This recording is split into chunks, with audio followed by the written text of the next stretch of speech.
If your farm life sometimes feels a little trippy, you'll find a kindred spirit in Jody Wilhelm of Rural Root Bulbs.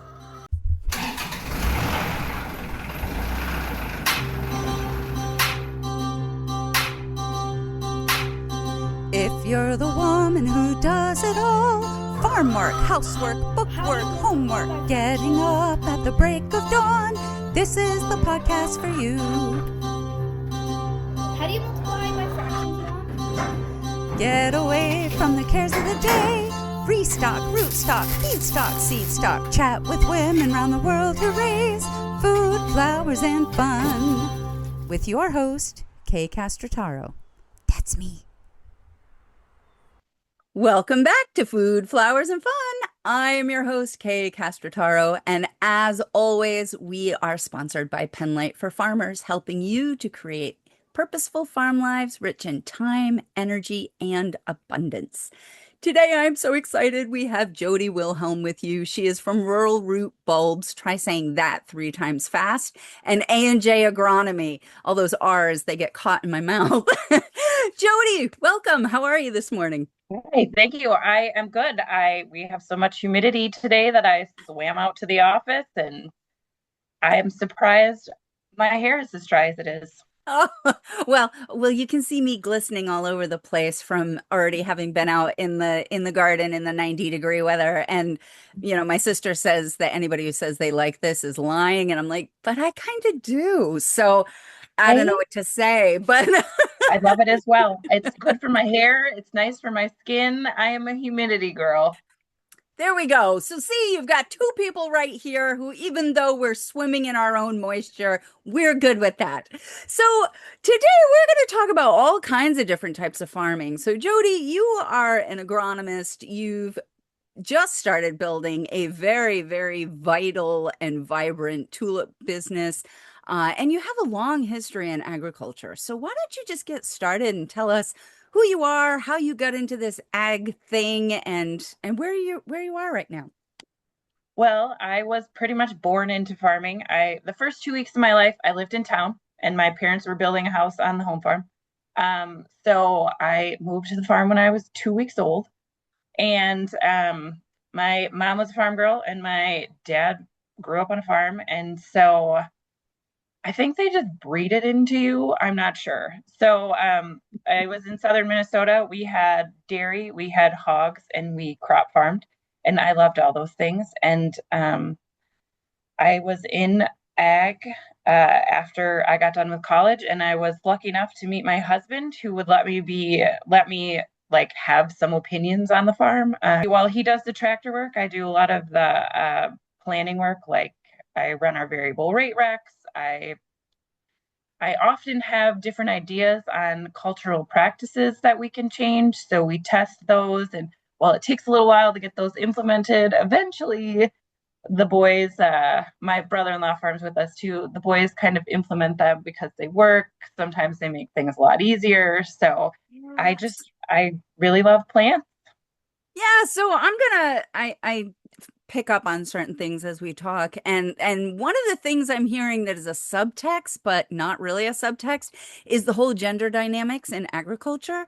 And you know lets me implement some ideas. So I'm wondering if you're willing to talk about that a little bit. My husband, when we started dating, we just went out and scouted crops together because he knew I had a lot of experience. I came from a farm in Minnesota, and that's actually why we started A&J Agronomy, was because of some fertilizer recs that he got that were so short on fertilizer. I'm like, you're not even putting half as much fertilizer on as you should, because he had asked if I wanted to be at the meeting, and so I think and my mom did farm with my dad. Like my dad did listen to my mom, maybe not about like every equipment thing in the world, because he was better about equipment, knows more. I probably used the wrong word, like allows me, but he listens to me when he's the person that's in the tractor while I'm here at A&J Agronomy, because we have customers that come in and they need, technical support on like chemicals and corn and, like seed. And since we work from home, I'm the person who can sit here because I can always run in and throw laundry in, or I plant my plants, or there's things for me to do here. So I'm the one who can stand being here the most because there's other things for me to do. So that's kind of how the dynamic works here, where, you know, my brother-in-law, obviously, there's stuff to fix and whatnot, but you run out of stuff to do. And my husband really likes to be in the tractor, where I don't like to be in the tractor. There's just too much time to think. But now lately, I've wanted to just like get away from everybody. And I'm like, I wish I could sit in the tractor for like a month.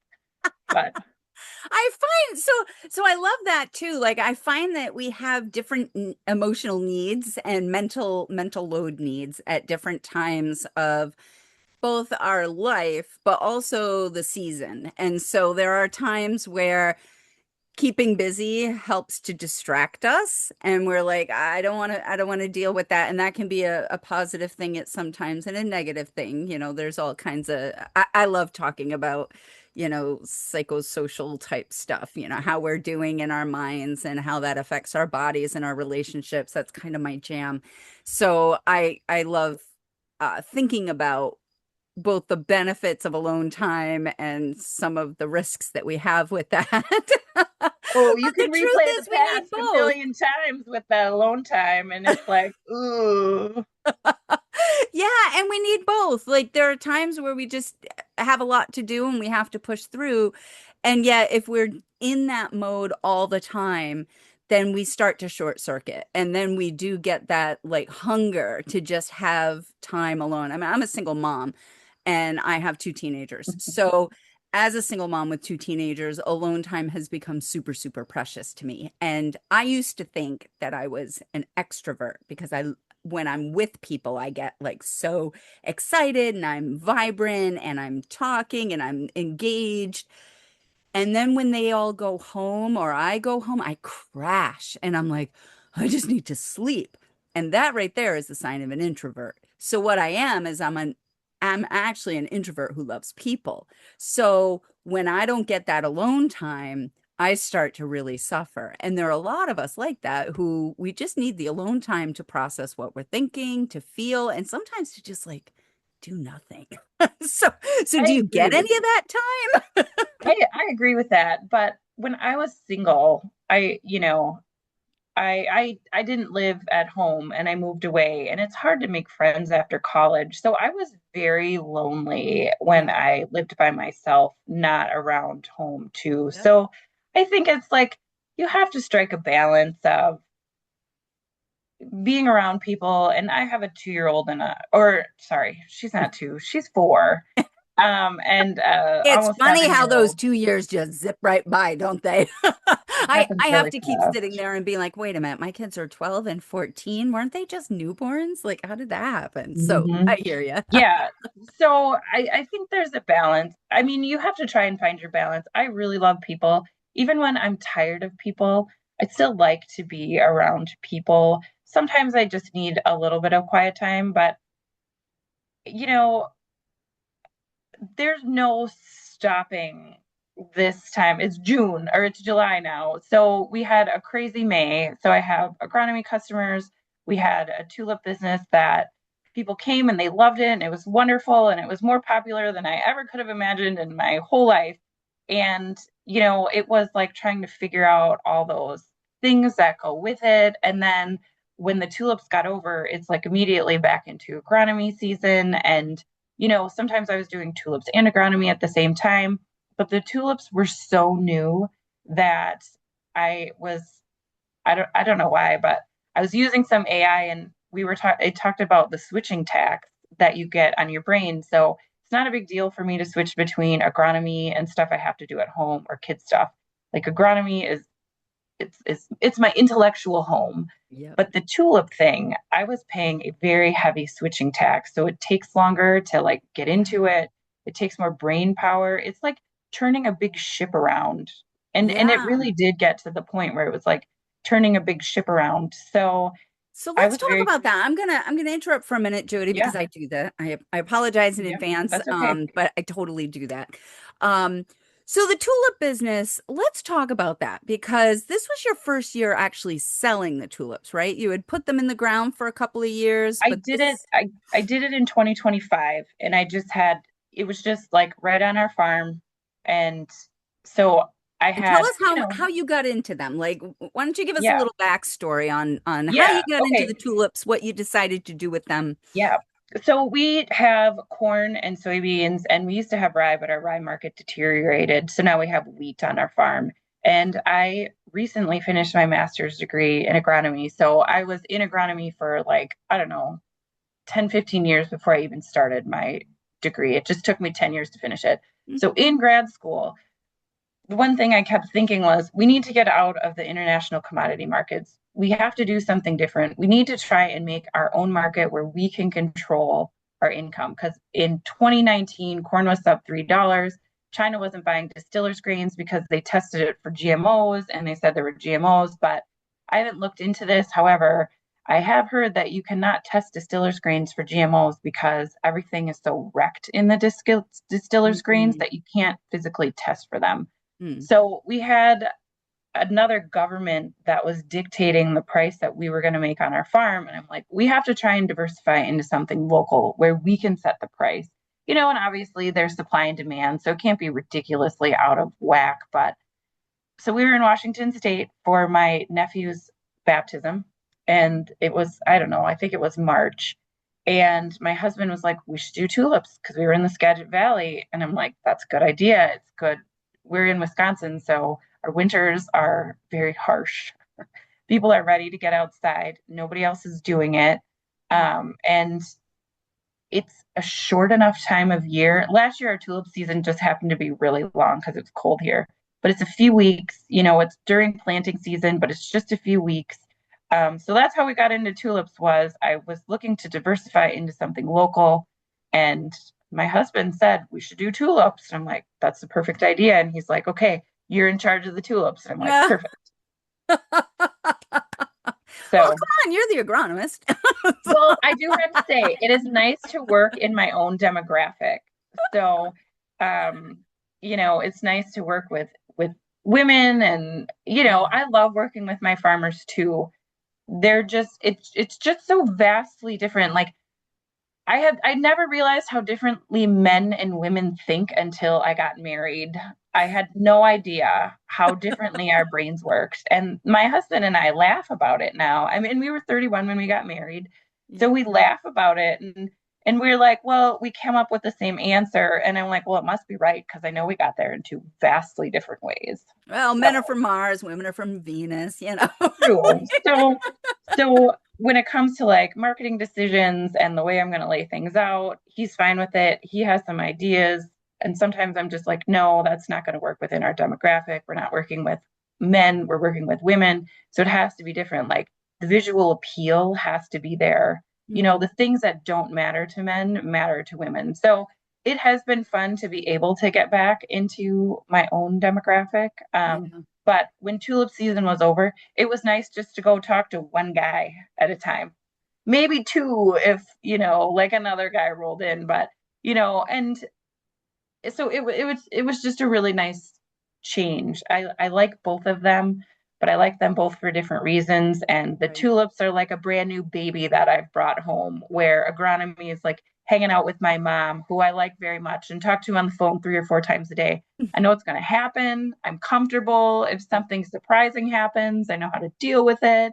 In the tulips, while I know a lot about plants and agronomy, and it's not like huge mystery, there are things that I know that I don't know. Mm, And I need to learn them. And maybe I feel a little bit more naked just because I know so much about corn and soybeans and wheat. And it's so comfortable to be with them. mm. Those might be where some of the differences come in. And I thought I was just going to get to coast for for a while after grad school, and it's not happening, which is fine. No. Hopefully I don't get dementia or Alzheimer's, because keeping your brain really active helps with those things. So that's how I get through is I'm using my brain a lot.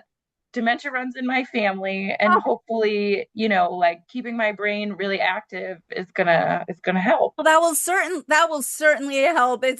I'm like knocking on wood here because I'm like, oh, let's not even put those horrible thoughts out there. But when it is in your now, this is a place we had no intention of going today, but No. when there are health issues in your family, it is really important that we consider how to mitigate that before it happens. Like, because a lot of these things we can't necessarily prevent, but we're starting to find that there are ways you can either delay or reduce the impact or actually prevent some things. So, one of those things about dementia is definitely keeping your mind active and learning a whole new business, which, anytime I've said this a lot, but anytime we go into a new crop, it is an entirely new world because yes, we know the principles. We know the principles of you have to put the seed or the tuber or the bulb, whatever. You got to put something in the ground. You got to feed it. You got to water it. You got to manage the weeds. You got to harvest it. Like there are certain basics that we all know, but each crop is different. And tulips are not at all like rye. I've grown rye. My parents grow tulips, and they are not the same beast. I So, will say that it is amazing what cool season crops can do. So so cool cool season season crops. crops are amazing. And there are things that are similar between rye and tulips because you put, I mean, you can spread rye on top of the ground, and we get like 30 below as an actual temperature here. Yep. And we don't always have a ton of snow cover. And so that stuff grows in the spring, and it is the most So hardy. amazing thing. So And hardy. those tulips will grow like they start their growth when it is so cold out. So it has been amazing to work with warm season crops and then to get into cool season crops. They are so hardy. It Yeah. is just, it blows my mind how they just grow, and it's so cold. So anyways, I'm like a There's huge something plant really nerd. beautiful about that because I think about it in the spring when like the tulips are coming up in my garden and the daffodils and all those early the crocuses. The crocuses are the ones that always kill me. I'm like, there's like No, snow on the ground. What are you doing, you crazy little flower? And they're like, but I'm here. I'm here. It's almost they spring. And I'm like, are. it's nowhere near spring. Or the witch hazel. I have a spring blooming witch hazel and it blooms in like February. And I'm looking at Hmm. it saying, Arnold's promise, you should not be blooming. And he says, yes, I am supposed to bloom because I'm giving you hope that we are not going to be in winter forever. And there is something so Yep. amazing about that. And they're so fragile. Like this is the thing I love about plants in any way. But Mhm. I think things like rye and like you're saying, those cool season crops, what's so cool about them is that they're so tender and yet they work their way up through ground that is practically frozen and Hmm. hasn't had a whole lot of warmth or anything like that. And they just thrive. And so I Hmm. agree, there's something really remarkable about that on a growing level. And isn't it hopeful for us as well that like we have seasons of our lives that are definitely winter seasons where things are just so hard Yes. and it feels like life will never happen again. Like when I was going through my divorce, um, and I ended up in burnout, like it was just a terrible, terrible time. And I did have those days where I was like, I will never get out of this. Like, how am I ever going to shine again? And lo and behold, we do. Like, we take care of ourselves, we nurture ourselves, we let the pain seep in a little bit, and then God does these miraculous things in us, and we can come back and be stronger and better than ever before. And Yep. what a great promise, right? Hmm. Yep, absolutely. Well, as you can see, I didn't black out or blur out my background. My office is not very clean behind me because I still have not had a chance to get everything cleaned up from tulip season and agronomy season and making sure that my kids eat and they have clean clothes and Clean food to clothes. eat. And it's just, life gets busy and your seasons are crazy, and you just, I don't know. It's just, I was going to say that in my bio, I was going to say that it's been a trippy farm adventure, and it kind of has been just a trippy farm adventure because who would have thought? I would be in Wisconsin with a farm with 14 average 14-acre fields where I come from 80s and 40s and Yep. I don't know. So it's great. And I mean, being from Minnesota and then moving to Wisconsin, especially where we are now, it can get pretty hilly. So conservation farming is really important. It turned agronomy on its head for me. And so this is where I don't just ask my husband if we can do like little experiments, like let's try just like maybe 10 less units of urea. I'm like, well, it's just a small field. Let's take this small field, let's take it out of rotation and grow like a nitrogen fixing cover crop on top of it so we can grow our nitrogen Yeah. because your pH doesn't change as much. It's like a slower release. If you can extend out your crop rotation for a year, you get more different micro or soil microbiology. And soil microbiology is like really a big deal. Just talking with my husband about this yesterday. I was in southern Minnesota yesterday. The beans always yield more than our beans. They have a lot heavier soil texture. With a heavier soil texture, you have more microbes in the soil. We have a lot sandier soil texture, so we have less.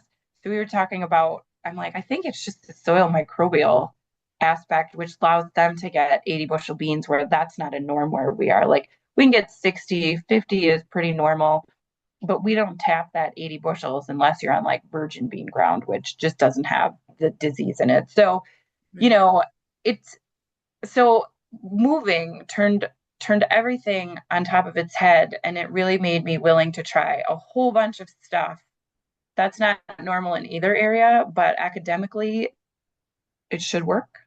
So talk to So us about this. So I'm curious as to how because I love this and this is a really fun discussion because a couple weeks ago I was talking to somebody about nematodes and how they use nematodes mhm. to, deal with disease pressure. And so we were just talking about all those great little critters in the soil and how valuable they are. And I was checking out your website and you had a quote on the agronomy website that says that in a tablespoon of soil, healthy soil, there are more organisms than there are people on the planet, which I just think is like explodes Yeah. your brain. So let's talk about some of the kind of creative things you've tried. How did the nitrogen fixing cover crops work for you? Have you seen a Well, benefit or have you just started that?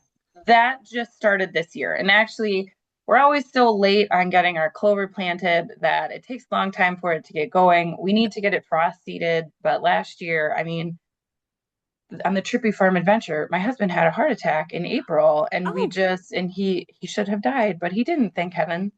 great. So we didn't get our rye or we didn't get our clover frost seeded early enough this year.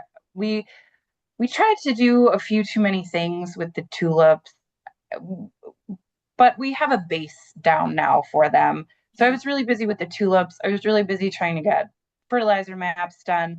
So things have gotten a little later than they should. it happens. So It happens.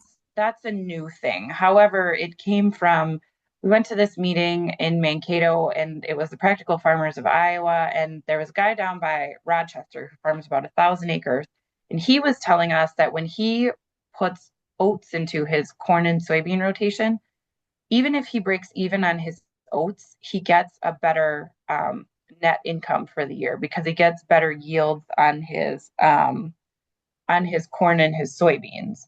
So I have thought they have a lot heavier soil texture down there. They have a lot more organic matter. Their soils don't dry out. Organic matter comes from having moisture in your soils. If you have really sandy soils and you dry out, like we do, we have less organic matter. So organic matter is like the magic ingredient for crops to grow well. That was one of So I'm the like, things okay, when I was growing up. We used a lot of chicken manure. We had a chicken farmer mm, right down the road. We used a lot yep, of chicken manure for our nitrogen, mm-hmm, and it was because partially because of that, because you're not just getting the nitrogen like you do if you're using um, chemical fertilizer, but you're getting a ton of organic matter in there. And we had spots that were oh, super, super sandy as well. So it was constantly trying to build up the tilth of the yep, soil. yep. So we don't have manure. I mean, there's dairy around, but it's kind of with what's happening in dairy right now. There's less and less cows. So green manure can do the same thing. So you can Yep. grow a crop, you can let it die. So it's letting the crop grow and die. It's trying to fix nitrogen at the same time. We just have to hit our timing better. And Mhm. that's one of the like things I was trying to do this fall. So it was like a big switching tax on that as well, because we do have a cover crop. Um, it's a real experiment on some really, really sandy ground that we planted our wheat on. I don't know how it'll turn out. Our nitrate samples this spring weren't great where the clover was, but we also tried it on heavier ground. But I think that it's not just the nitrogen, it's the soil microbial activity. Yep. Because The anytime we biology. pick up a piece of ground that's been fallow, we get the best yields on it. So I really like to know why. And I have a kid who constantly asks why, and everybody knows where it comes from. So I think that farming is great, but I will always be looking for a better way to farm, Yeah. always. And the tulips have been just a different market, so a better way for our income to work. Mhm. And it happened to be very popular, which Well, let's talk I had about no the idea. tulips. So, because you put the tulips in, talk to us a little bit about the marketing. You had more of a market than you had tulips, and it kind of was a shock to the system to deal with that like influx. So I like that switching tax that you're talking about, that the fact that when we're doing something new, there really is a an extra load on our entire system because we say it's brain power, but our brains are part of our bodies. They're fueled by our bodies. Our Mhm. stress in our brain impacts the rest of our bodies. So it really is a whole system-wide shock. And so when Yeah. we're working that hard to learn something new, and it gets super stressful because it's not just kind of going easily, but all of a sudden we're dealing with stuff we weren't expecting. That can be really challenging. So why don't you tell us what some of the challenges were, and what are some things you're thinking about for how to maybe mitigate that in the Yeah. future? Because you are not the first person who's ever started a new farming enterprise and said, "Oh no, what Yeah. just happened here?" Like I think we've got lots of listeners who've been in that same position. Yeah. And I mean, nobody expects when you start a business, it's never going to be me that has a popular, crazy business ever. Like it's going to take a lot of work to build it up. It's going to be hard the opposite way. Like you have to work for your customers. And so that's what I think. I mean, I don't think I'm the cockiest person in the world. And I've actually had a boss tell me I have to have more confidence, which I have now. But I wouldn't say that I think everything I touch turns to gold by any means, because we have had to work at it. So it's not supposed to happen this order, for one. So you're not expecting the popularity. So I had just one of my friends told me, you have to do a Facebook event post, because she lives and dies by Facebook events. And I'm like, okay. She even texted me in the middle of the day one day and said, make your Facebook event post, because she had kids on the opposite side of life as I did. She wasn't like terribly young, but she was in her 20s.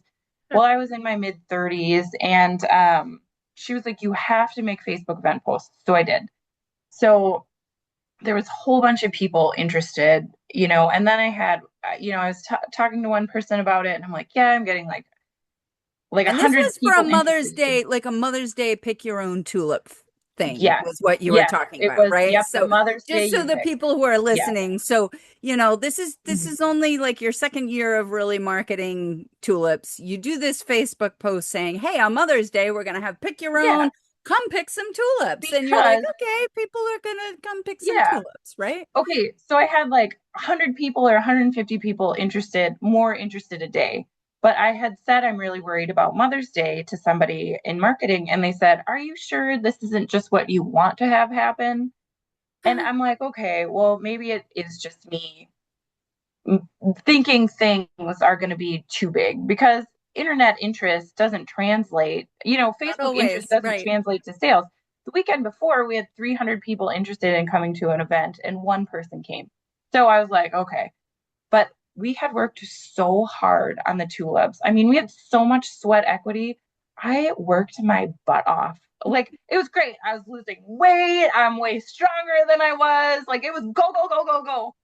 And, but interest doesn't translate to real sales. Yep. So on the Saturday of Mother's Day, I had two like square terminals. I had 6 people come. I thought, if people don't come, I can send them home. So we opened at 10, but we had this morning in the tulips. So I went to that.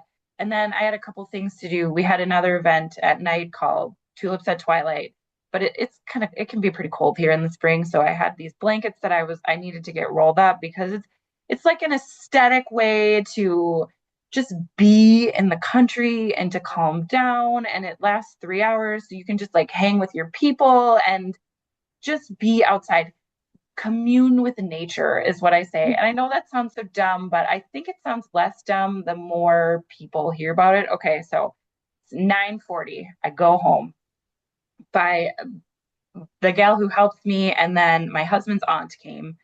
And by 9 or 10:15, they were calling me and they were like, we need the other cash register and we need it now. There's like 20 people in line. So I'm like, okay. So I talked to my mom quick. I ran out there. I drove into the field driveway and there are 4 rows of cars parked in the field and where the parking lot was. And it was almost full. My mouth just dropped and I was shocked. Okay. So for an hour, it was the most amazing business I have ever done. It was so amazing. And then we ran out of tulips. And people still came. And we ran out of our bloomed and color cracked tulips. We still had late tulips, but it had been so cold here, like 48 degrees. We were supposed to get to the 50s some days. We weren't hitting the 50s. The Yeah. wind was blowing. We sat outside for a month in just miserable, miserable weather this spring. And it wasn't the nicest day. It was cold on that Saturday. It had rained in the morning. It wasn't a nice day. Yeah. And that many people came. So then it was like, we're turning them away. And so my mom, oh, I'm so glad she was there. My mom said, Jody, you have all those tulips at home because we had planted 16,000 before. She's like, let's take them to the farm. So they came to the farm. The tulips looked like a god awful disaster. Like there were dandelions in them. There's thistles in them. We have an ag retail business, so we do custom spraying. No one was ever supposed to come to the farm. Our self-propelled sprayer was outside. You could smell the 2,4-D on it because my Oh husband was just no. burning down alfalfa.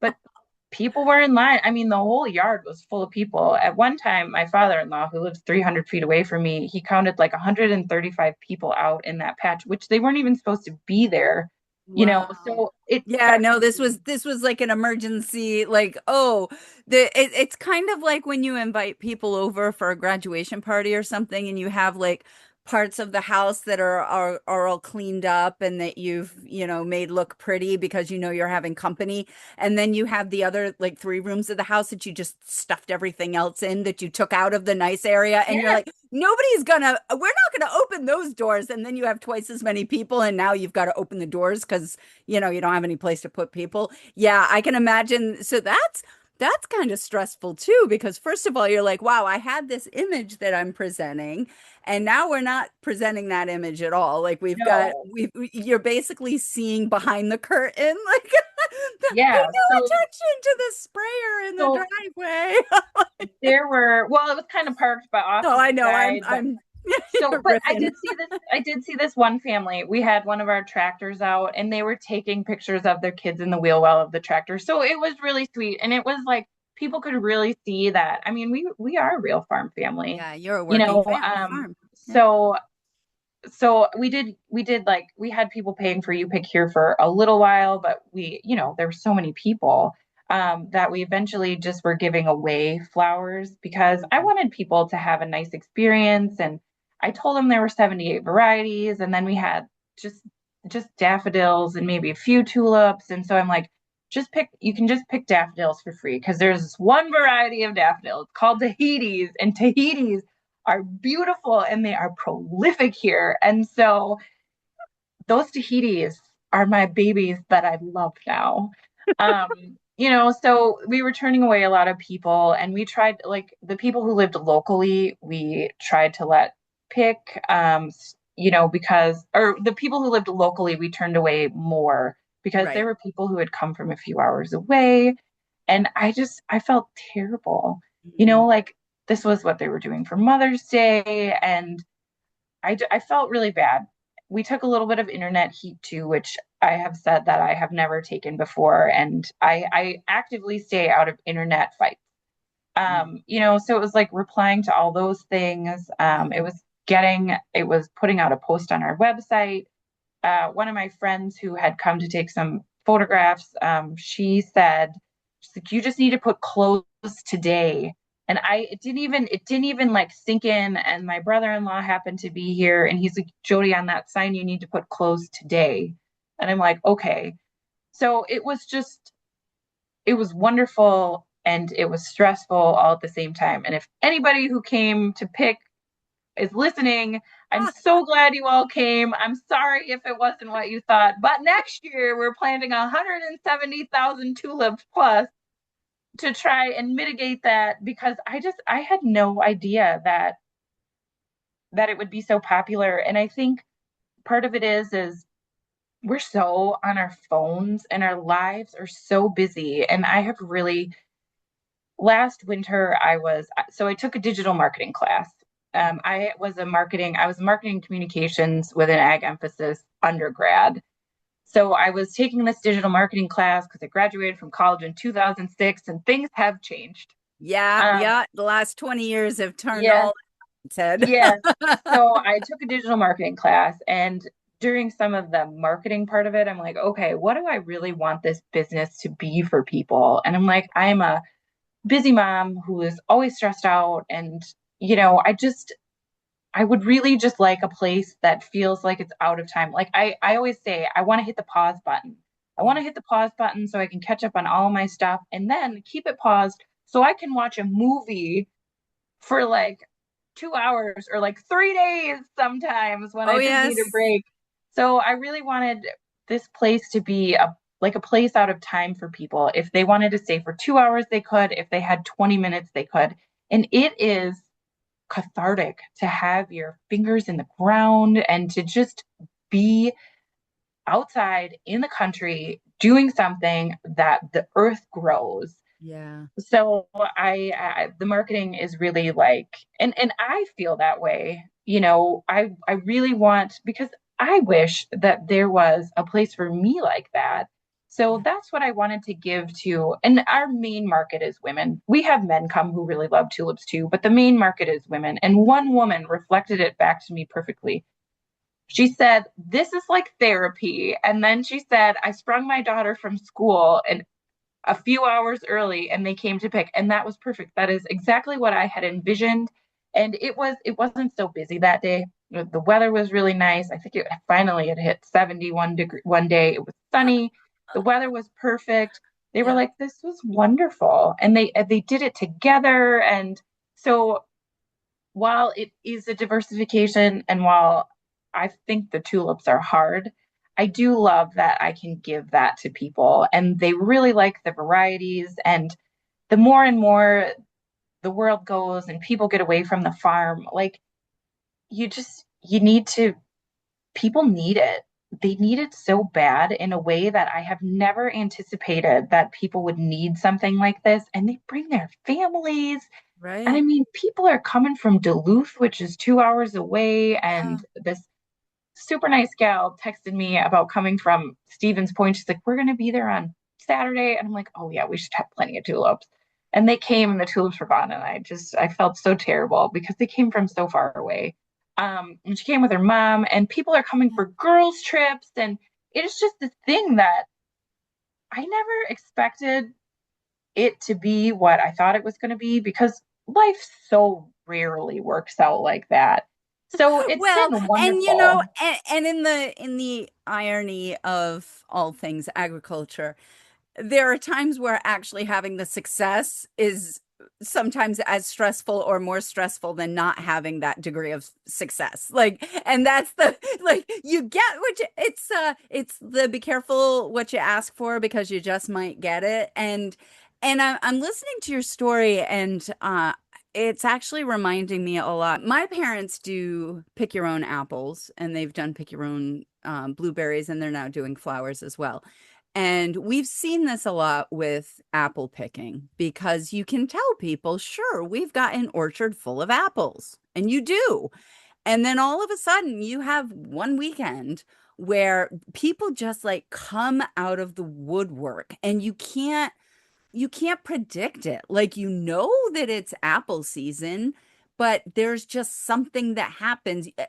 My parents will always be like, "What did they have like a news article on this?" Because like that would always happen. Like you'd have some little local TV thing, and it would be like a certain type of apple, and they'd find out that you're growing Honeycrisp, and the whole world would want to come and pick Honeycrisp, and so they'd all show up and they'd pick apples, and you'd be like, "Whoa, what just happened here?"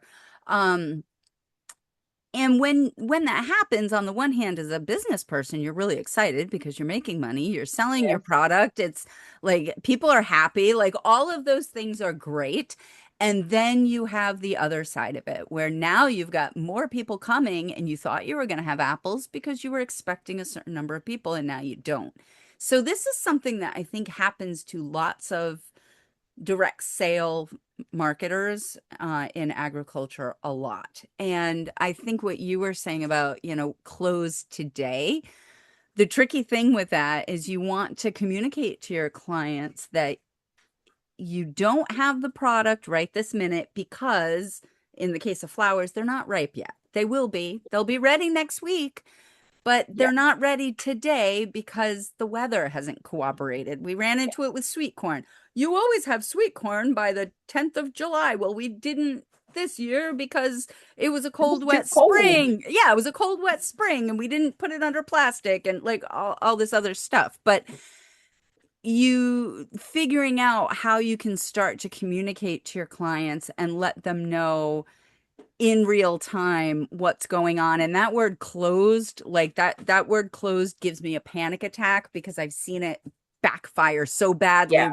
where people Which, see closed and the first thing they think is they're done for like ever and they're never going to open up again. So yeah, the word pause, and I'm not sure that there is an ideal way to do it, but I have seen like we've got a tulip farmer near us and they'll have things like waiting for tulips to open or that's a good idea. waiting for berries to ripen. I've seen a lot on like berry farms. So instead of saying we're closed, we're waiting for the berries to ripen.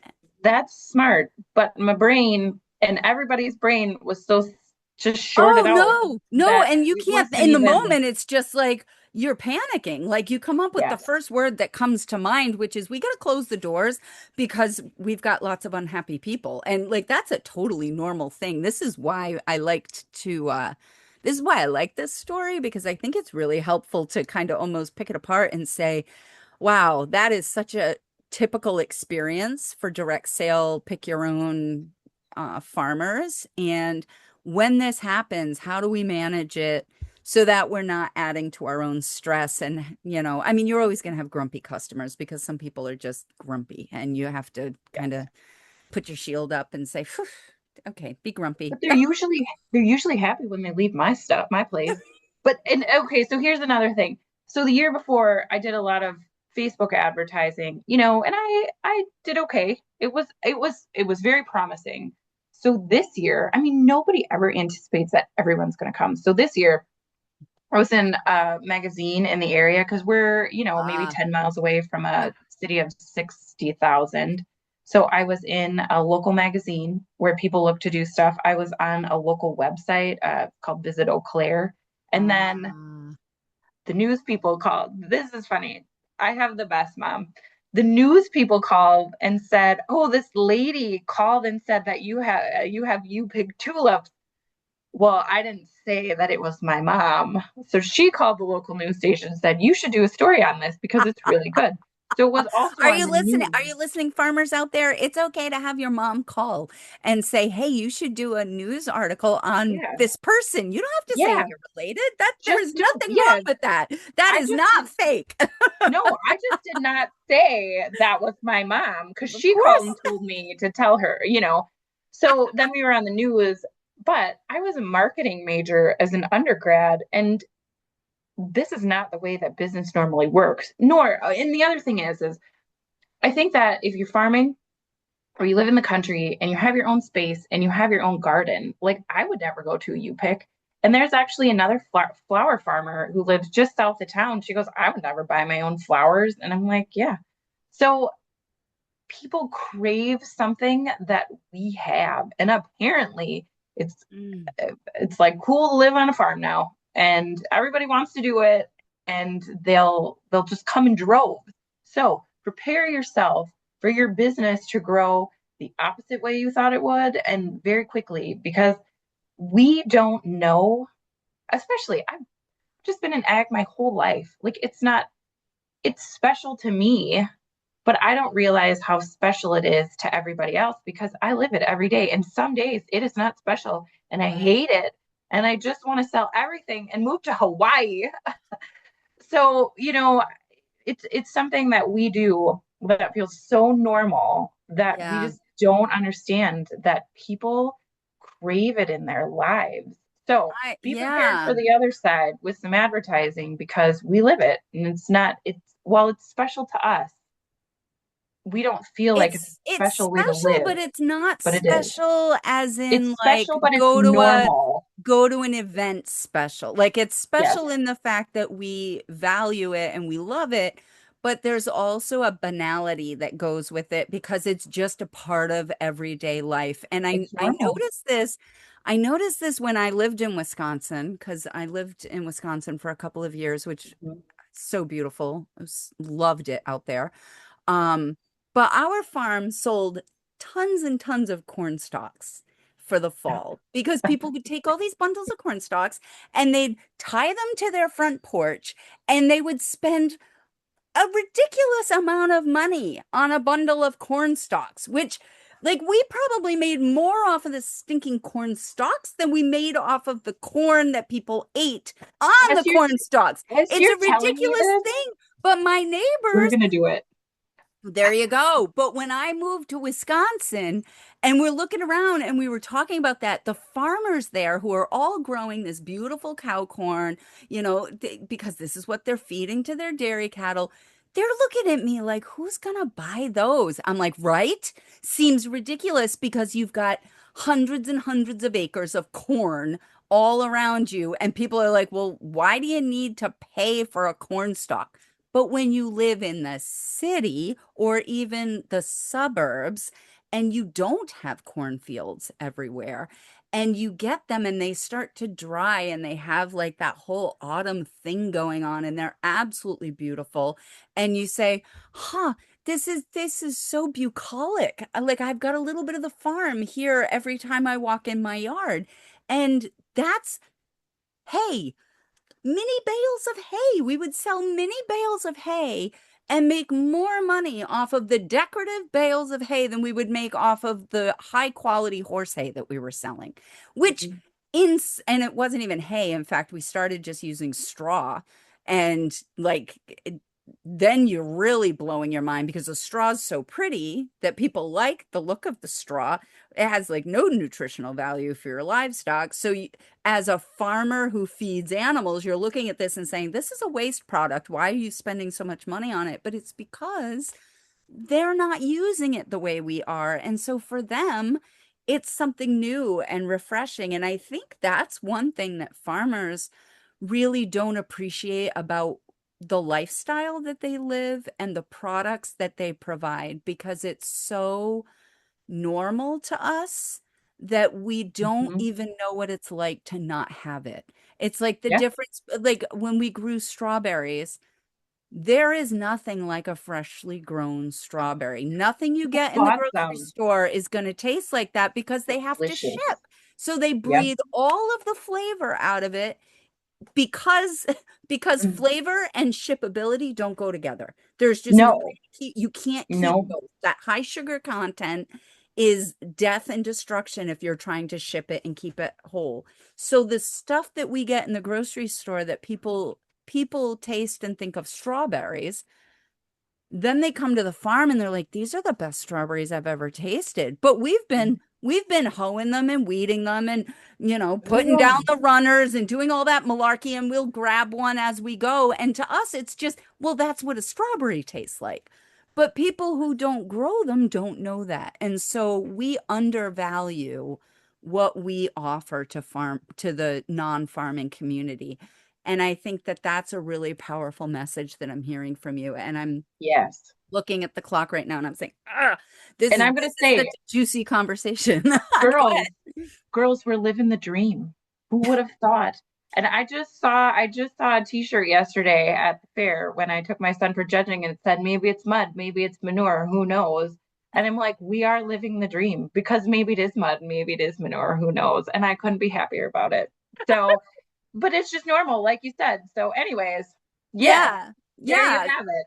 So, but I think that that's, and as I'm listening to your story as well, I'm hearing that there was a whole lot of marketing that happened behind the scenes, that it was all free marketing for you. So the work that you were doing in your marketing business for the tulips, like you said, I did a Facebook event post. That's all I did. Well, that's all you did, except for the fact that you also took advantage of the opportunities to be on the news, to be in the magazine, to do all of those things that are visceral, Well, I do have to that's say one more visible thing. and scary. I have a social media gal that I have a social media gal that I hired because I don't like doing it. It takes a Yeah. lot of time, and I just can't be that obsessed with the screen, because it just Yeah, sucks your life out.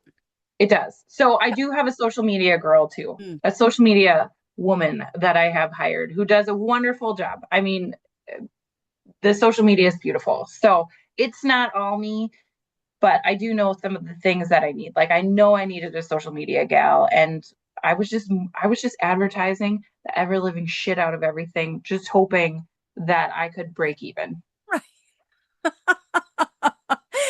And now she's sitting there saying, if I double or triple how much I've got, is that going to be enough? And Let's and multiply it by 4, because and I am I don't going want to to run lose out my next mind year. trying to take care of that many tulips?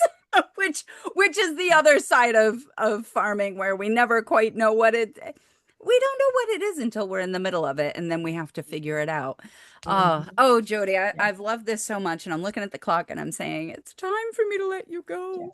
Yes. So before we do though, I'm going to ask you my signature question, which I ask all of my farmers before they leave. And that's if you had one piece of advice that you thought every farmer should know, what is it? Okay, I've thought about this because I listened to your podcast. I had a guy who worked for Dow AgriScience tell me, you work in agronomy, make it your craft. Hmm. Whatever you do, make it your craft, because you will be so good at it, and you will be able to just outmaneuver every other competitive business if you make it your craft, and it won't be so scary. You'll just be good at it. So, whatever you do, make it your craft. Mm. Boy, I wish we had started with that earlier, because I would love to unpack that more with you. So that's gonna be a teaser for the next time we have you on. And we will start with that quote and we will say, how have you made, because the agronomy is a whole nother thing. We haven't talked about how much you'd like to expand into that or any of this stuff. Yeah. We've just scratched the surface on all of the potential here, but make it your craft. Mhm. I love that, and I'm that's gonna sit in my brain for the work that I'm doing as well. So thank you so much for that, Yeah. Jody. This has been Thanks for having me. so much fun. And I thank know. all of you for joining us, and we will see you next time on Food, Flowers, and Fun. Bye. How do you multiply by fractions, Mom? Farmers calling, our show is all done. Goodbye, farewell, so long, adieu. See you next week, same time, same place for Food, Flowers, and Fun. Go in peace. Visit us at www.penlightfarmers.com.